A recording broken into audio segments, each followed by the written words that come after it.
Hey friends, I hope you are having a great one. Several years ago, my daughter was running cross country in high school, and I was to pick her up from school after practice that day, and she called me and told me she'd be there shortly, so I'm driving to the school, and all of a sudden I get a text on my phone. I pull over and I check in, it's from Hallie, and she said, "Dad, you just drove past me."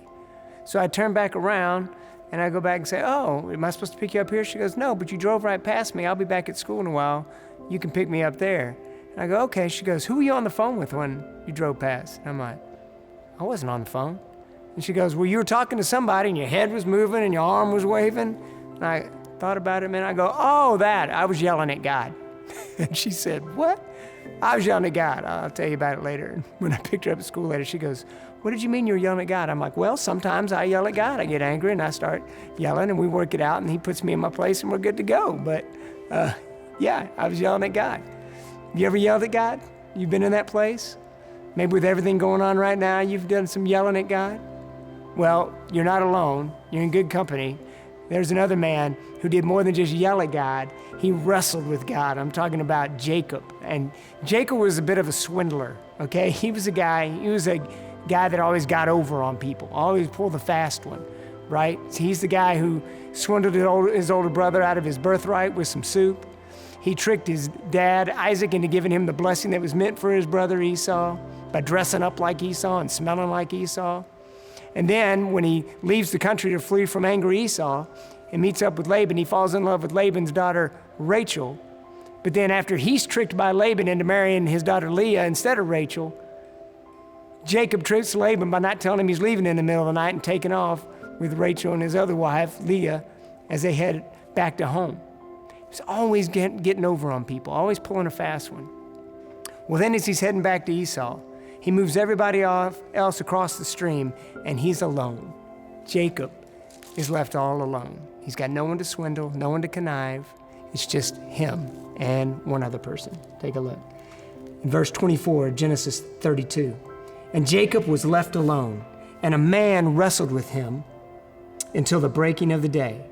When the man saw that he did not prevail against Jacob, he touched his hip socket, and Jacob's hip was put out of joint as he wrestled with him. Then he said, 'Let me go, for the day is broken.' But Jacob said, 'I will not let you go unless you bless me.' And he said to him, 'What is your name?' And he said, 'Jacob.' Then he said, 'Your name shall no longer be called Jacob, but Israel, for you have striven with God and with men and have prevailed.' Then Jacob asked him, 'Please tell me your name.' But he said, 'Why is it that you ask my name?' And there he blessed him. So Jacob called the name of the place Peniel, saying, 'For I have seen God face to face, and yet my life has been delivered.' The sun rose up upon him as he passed Peniel, limping because of his hip." Jacob had no one to swindle. He's left all alone, and he begins to wrestle with God. We all wrestle with God at times, things we're struggling with.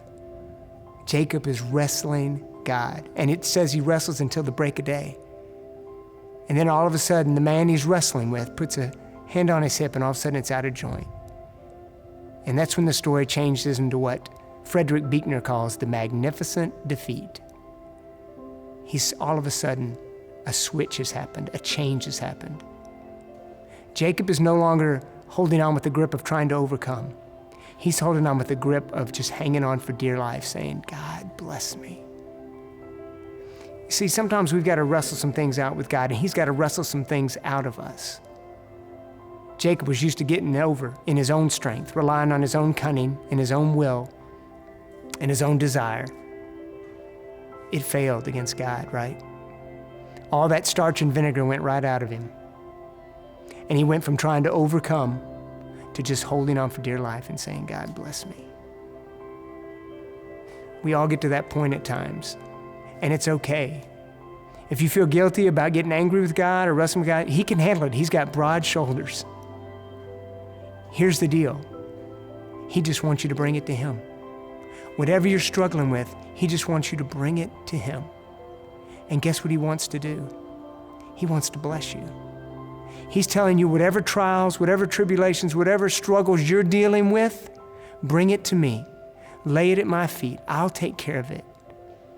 And I'll bless you. My strength will be your strength. And we may limp away from it a little bit,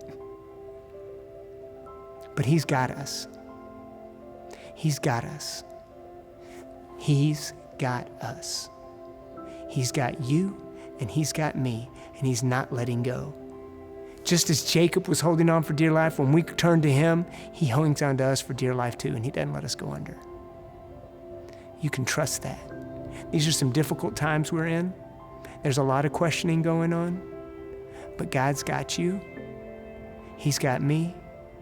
And all he's asking us to do, whatever we're worried, anxious, fearful about, bring it to him, lay it at his feet, and just hold on to him.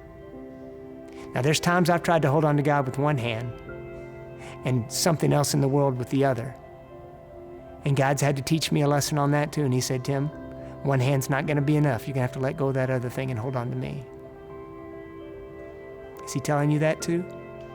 Is there something else you're holding on to for security, for safety? Something that's fleeting and failing in this world? God's saying, let go of it too. I know the world may tell you that's going to do the trick. Your heart may be telling you that, but I'm telling you, hold on to me, and I'll take you home. Hang on to God. He's got you. And how do you know it? How do you know he's faithful? How do you know he's truthful? Because he sent his son, Jesus Christ, to die on the cross for us, to pay the penalty for us so that we can have everlasting life with him. With him. He wants us with him. It's okay to get angry. It's okay to get frustrated. Don't take it to the world. Take it to God. He's got you today and every day. Have a great one. God bless.